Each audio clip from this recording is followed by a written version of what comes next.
Hi everyone, welcome to another episode of Dexian Talks, an initiative by Dexian India, and I'm Kerthana hosting this show. Well, for today's episode, I'm really happy we have Venkat with us, Executive Director at Dexian, a true all-rounder, and I'm sure it's going to be a great conversation with him. Welcome to the show, Venkat. Thank you. Thanks for having me. It's my pleasure being here. I look forward to an engaging conversation. Well, it's great to have you here, Venkat. So, can you take us through your career journey, like how it all started and what inspired you to take a leap into this field? Wonderful. Well, that's a great question. I started my career way back in 1999, and I started as an engineer, a software engineer, in a firm called Kerthana, where they did semiconductor equipment business. All these equipments that would scan the silicon wafers to figure out if there is any defect in it. And they would bump electrons off it, create an electronic image, and do some comparison to know if there's a defect or not. And there was a lot of software required. So that's where I started. But prior to that, I did my B in industrial engineering and my master's in computer science. Great. So it's with that background that I got my first job at Kerthana. This was in the US, in the Bay Area. And having understood how much I liked programming, I did that for quite a bit, except that now I did it in Cisco systems as a network systems engineer. And I did that for about, I would say 3.5 to 4 years. And in that, I got very excited talking to customers, understanding customer problems. So I took on a bridge role as a technical marketing engineer, where you understand enough about technology, but then you talk to customers to understand what their technical requirements are. And that was a beautiful role. I understood how the sales process was and what it took to sell a product. And then I became a product manager at Cisco Systems. And so, everything that goes into building a great product, and Cisco is a great company. So that's where I learned about R&D and all of that from Cisco Systems and the rigor that is involved in thoroughly testing something out. And as they say that you all learn from mistakes, and I learned from something that was huge at Cisco Systems, where a product was shipped worldwide. There was a defect or something like that, and I had to sit for 48 hours working from people from Taiwan through pretty much every single part of the world, and making sure that I gave the right instructions to solve the problem. So a lot of that background, and I was also doing my MBA back then. So when I came out of Cisco Systems, I pretty much had a B, an MS, and MBA with a rich experience of building products, solving problems. And that's when I decided to move back to India for personal reasons. And I've never regretted coming back to India. I just loved it, loved the people, loved the culture. And I worked here in the networking domain. And then for a brief bit, I went back to the US. And in between, I moved over into a data role, where I was again doing product management for data products. Which is to take data products to enterprises and for business users to understand what data they have and how they can use it. And so that was a very logical progression for me. And finally, I decided to come back to India for good. And that's when I came back to Chennai. And I would have to say it's out of sheer good fortune that I got an opportunity to join Dexian. It used to be called Dices back then, but then I joined Dexian. So that's, I don't know if that's the intent of your question, but between a B, MS, MBA, and working for all these great companies in the US, my destiny is to then join Dexian. Well, that was an inspiring journey, Venkat. So from your journey, I could see that you've talked and interacted with several customers from different countries in your early days itself. So here at Dexian, I know you wear different hats professionally. So can you tell us about the different portfolios that you work with, and how do you maintain that context switching between different portfolios and team, and maintaining your team, they are staying motivated and aligned? Yeah, no, that's a big question, and probably going to take me some time to explain that, but it's a great question. So thank you for asking me that question. Look, the fact that I have met customers in their offices or virtually, and manage a portfolio of products, really helped me take on the role that I have, that I started with at Dices, what is now Dexian. And part of that was to manage customers who are based out of the US, which I've done well. And that's where my journey started at Dices. And At Dexian, what was interesting is the portfolios that I managed early on were around support, around automation, around some database management technology, data management technologies, etc. Now, this data part I was so well versed with, but the support and the constructs of support, 24/7, 24/5, 16/5. Those were new to me, even though I've been in the industry for a long time. So it was an eye-opener. It was a great journey to learn all of that. I truly understood how much it meant to our customers that we are providing that consistent support, SLA, maintaining the SLA, ensuring there's quality deliverables, etc. So it was from there that I started my journey at Dexian, a portfolio of managing US customers who had very critical projects based out of India, and that the team that I was managing were actually doing that work. And it gave me a tremendous insight. It is not, one of the earliest things I learned in that job was that, look, they're not coming here because there is a cost advantage, as is usually understood when someone comes to India or to any of the Southeast Asia countries. They were really looking for talent, and they were really looking for a quality service. And I'm very happy to say that Dexian provides that and continues to provide that, as we go along. And you would, and the proof is in the pudding. There are customers who've been with us for 10 years, 12 years, 13 years. That shows us that, look, they really like what we do. And we continue to add value year over year. So that's where my journey started. But then somewhere along the way, got this beautiful opportunity, and this was in peak COVID. Just when COVID had started, Feb 21, we went in a lockdown, and Mr. Kumar, who's the Vice President of Dexian India, and I had a chance to go to Bihar to talk to the Secretary of Agriculture there, just out of a random meeting. Somehow we got into that meeting because we had both gone to Malaysia for a UN presentation, and the opportunity came up. And we realized that there was a lot of digital intervention that can be done there. So just after COVID hit, it took us some time. We were all recovering from it. I'm sure you were and others were. But then somewhere along the line, we got this opportunity to deliver it. And that completely transformed the mood, the energy within the team, because we were actually building something. When everyone else was holding on to the job, we were actually building software that meant something to someone. And we onboarded 20 people in peak COVID. Hats off to the Dexian team, hats off to Mr. Kumar for supporting that. And we actually delivered a program that meant something to Bihar in 3 months or 4 months. From the time we started, sometime in May, June. And that was a shot of confidence to all of us, that we could actually do it. And then, things got relaxed, and then there was wave 2. But we continued pulling along the journey, and that's where our journey with the India customers started, in a very organic manner, where we knew what we had to do. So we provided support for the Bihar government.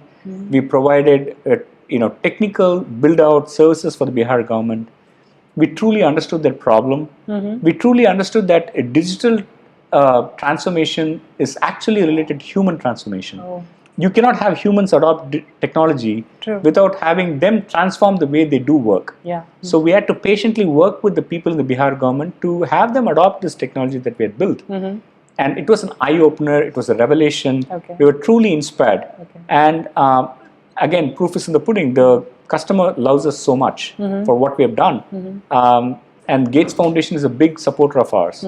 So we got that journey going. And I then got an opportunity within Dexian to transition into focusing exclusively on India and Middle East market.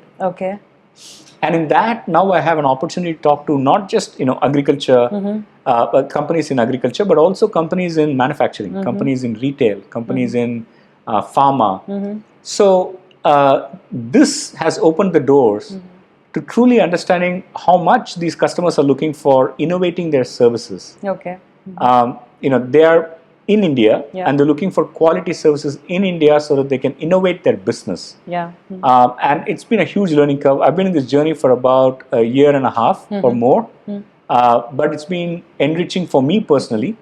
And we've already signed up a big program with the government, with the central government. So we deal with them. Government sector is a big sector that we deal with. We also deal with the private sector. We have some notable customers like Kirloskar Brothers, L&T. Oh, okay. So these customers depend on us for solutions as well. Oh, great. So the journey is continuing, and we are very soon, I'm very confident with the way we have done business. Like, we are in the business for good. Yeah. I think we are truly enriching the lives of people around us, be it in agriculture or in healthcare or in any of the other domains. Yeah. Did I answer your question? Yeah, totally. So many successful stories and very insightful too, Venkat. Yeah. Absolutely. Thank you. Absolutely, Venkat. So we got a lot of insights about your portfolios. So my next question is, in addition to many of your successful portfolios, I know you're very much into AI currently. So how do you envision this AI adoption journey for large-scale enterprises over the next few years? So can you comment on that? Wow, that's again a big question, and let me try to break it down into smaller parts that I could answer. Look, every business is trying to innovate their services, transform their business model, bring in digital transformation. Yeah. And when companies are attempting to do that, they're looking for any technology that can help them in that process. Yeah. AI happens to be that now. Yeah. And so it's that they are really looking to adopt AI for the end goal of delivering more value to the customers or innovating their business or something like that. And the reason it's a big topic is because there are so many customers from various domains where their problems are different, where the goals are different. If you look at the manufacturing domain, they have IoT sensors which are streaming data. Okay. They have existing ERP systems in there.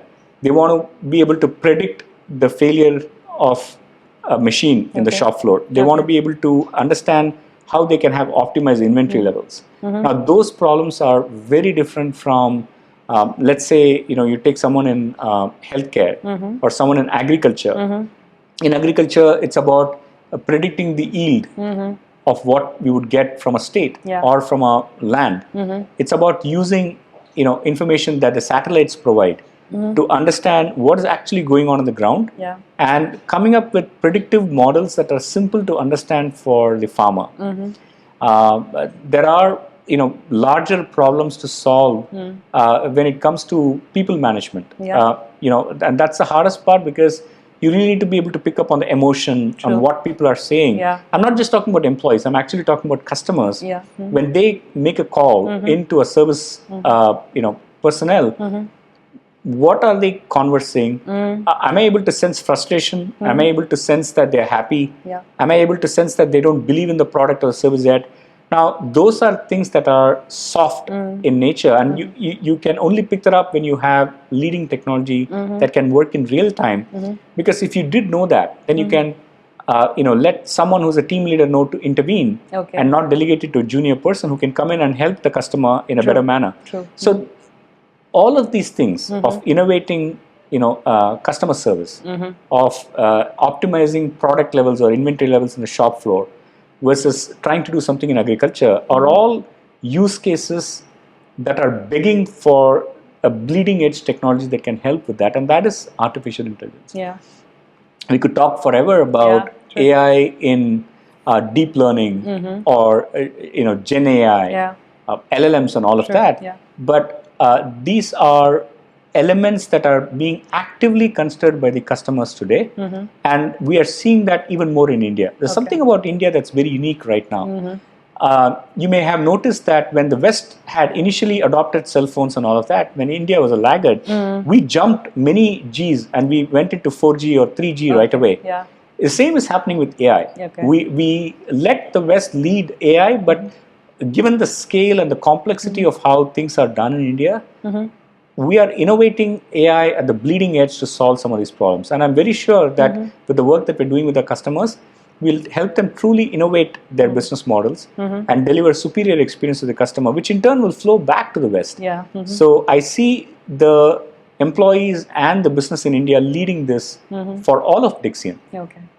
Did I answer your question? Yeah, so that is an interesting perspective, Venkat. So you said AI is almost everywhere, whether it be healthcare or education space. But in a recent MIT study, they've revealed striking differences between the ChatGPT users and non-users. So like the neural connectivity, the originality, memory recalling and so on. So what do you think about those findings, your thoughts? I respect studies that are done in a scientific manner. I'll start there. Yeah. I think it truly lets the human being rely on AI a lot more. Okay. And as they say, what you don't use, you lose.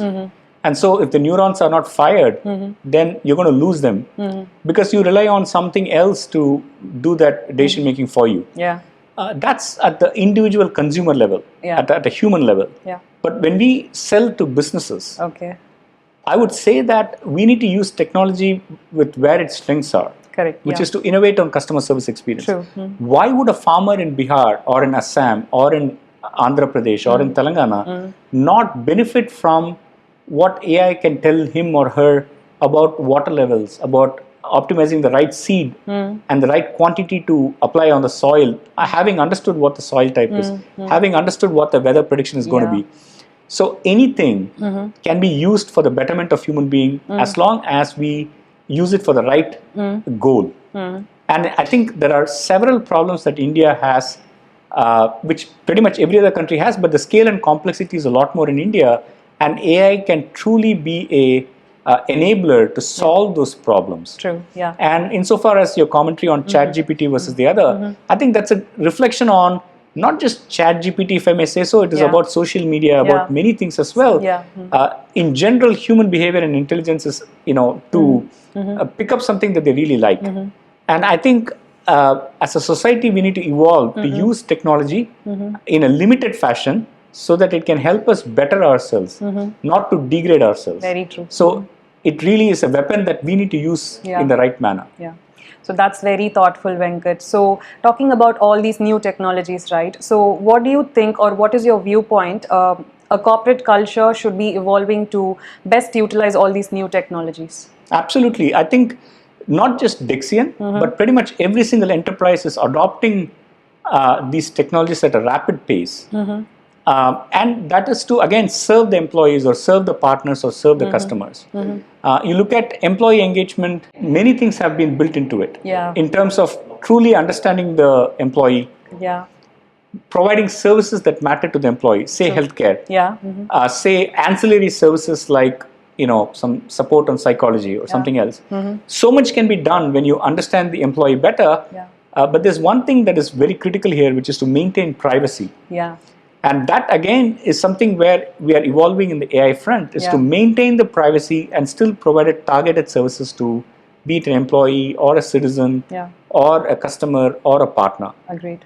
So yes, it's multidimensional, and using AI responsibly is a big thing as well.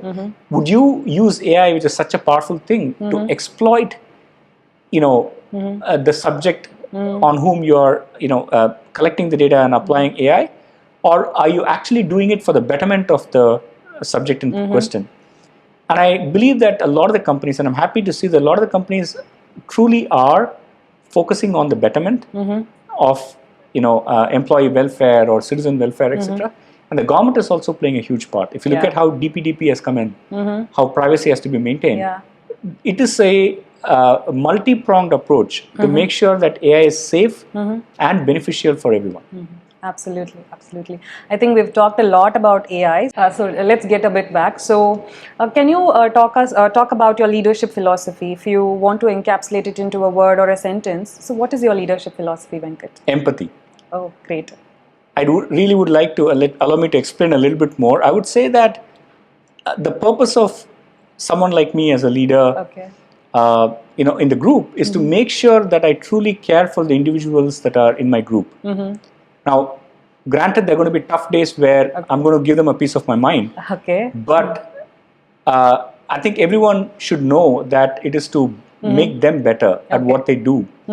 Or most importantly, serve the customer better. And I think for both of these things to happen, I need to have an empathy towards what the employee is feeling, empathy towards what the customer problems are, and then to truly innovate on it to solve it profitably.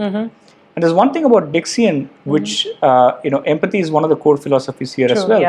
And so it resonates very well with me. There's one thing about Dexian is that we do not we haven't had we have a beautiful track record where we haven't lost a customer whom we have onboarded. True, very simply true. because we go out of the way to empathize with the customer problem in truly serving them so that they know that they have a partner that they can trust.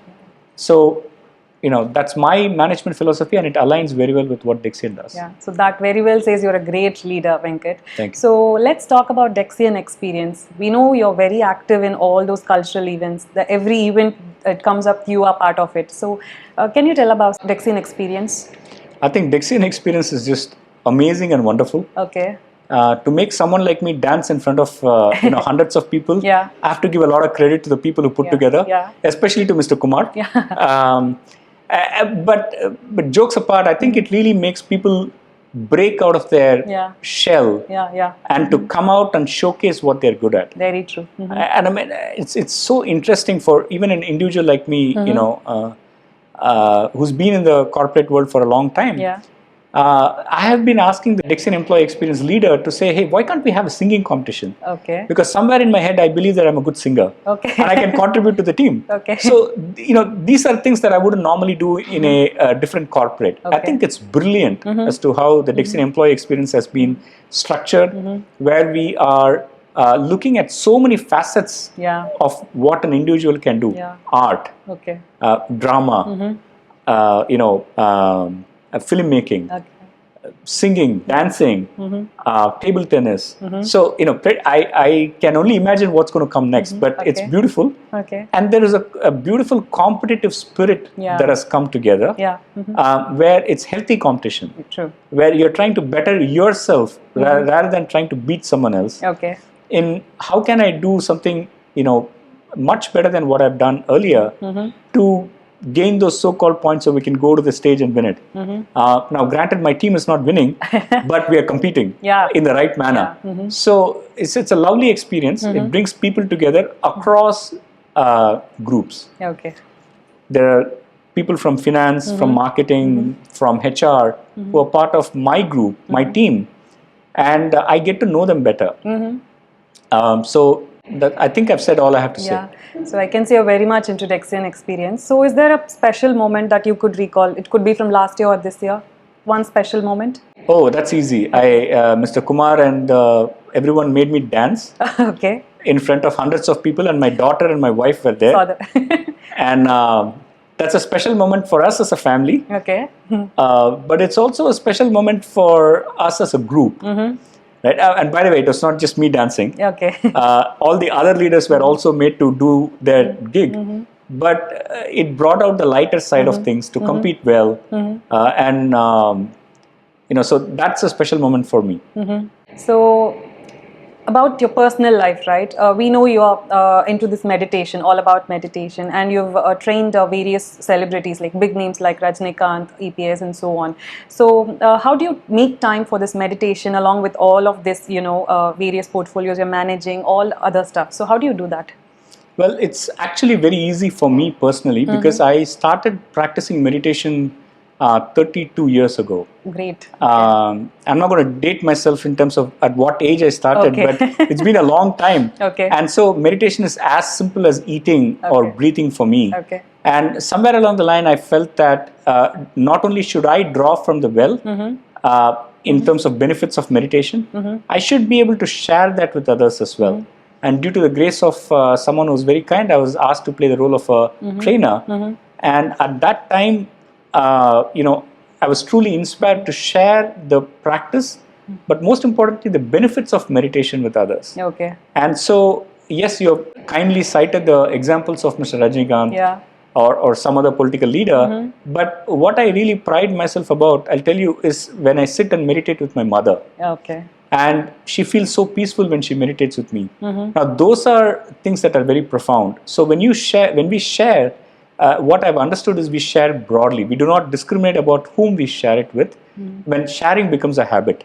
And in this case, I've had the pleasure of sharing this with college students. Because I really think the young minds can put themselves under a lot of pressure, be it academic or personal. And so a practice like meditation would truly help them ennoble themselves. I also have the pleasure of sharing it in corporate setups, which is my ilk and my lower. So it's very easy for me to connect with them and share that with them. But what I'm truly pleased with, where I've had the opportunity to share, is with people in villages. In Chengalpet district, which is near Chennai, we've had a pleasure of sharing this practice with 2.5 lakh, 225,000 people. That's great. And they benefit from it because no one else is going to share something with them that they can use in their own lives. True. So to answer your question, it's more that it's like a bee that has tasted nectar and realizes it's good. It's like, I've meditated for myself. I've understood the benefits of it. And most importantly, I've had the pleasure of sharing it with others and seeing how it brings peace to them, centering themselves, etc. That has now inspired me to go share it. So I don't see it as a life where I lead with my own meditation practice, a life that I lead with sharing meditation practice, a life where I come in and work, a life where I spend some time with my family, with my 3 daughters, etc. It's one integrated life, and there could be some times where you do each of this separately, but they all kind of come together in a nice puzzle that comes together, right? So that's the best way I can explain that. Yeah, very well put, Venkat. So that's so inspiring. I wish one day you would train me as well for meditation. It would be my pleasure. Yeah. So before we wrap up, I have one last question to ask you. So what's that one piece of advice that you would give to someone who wants to join Dexian? I think it's a great place to work. Yeah. We truly mean it when we say that we are in the business for good. I think anyone who wants a good career break or wants to start a career should consider Dexian. Now, we are very rigorous in our evaluation criteria. We could apply, tools like Glider to evaluate an individual. We may have set some high standards now, given the rise of AI, on how much the individual has upskilled themselves or etc. But once they come in and they're part of the team, they would truly see that we are working on exciting projects, exciting programs, be it for our customers in India or in the US or elsewhere in Southeast Asia. And we are truly committed to customer success. And not many employees in other firms could actually pick up on that because, it can be so personal that I'm looking at my job or my pay grade or my salary. But it's not very often that you're focused on customer success and to win it as a team. Yeah. I think that is something that I really would like for whoever is considering Dexian to be inspired with. Come, give it your best shot, and we would love to have you as part of our team. Yeah, that's really useful, Venkat. Yeah. So thank you so much for being here and sharing your journey with us, a piece of all of your expertise and about AI, about your portfolio, so meditation and so on. So thank you so much for being here. Thank you for having me. I really appreciate it. Thank you. And to everyone watching, thanks for tuning into another episode of Dexian Talks. It's Kerthana, and we'll catch you in another episode. Thank you. We are Dexian, in the business for good.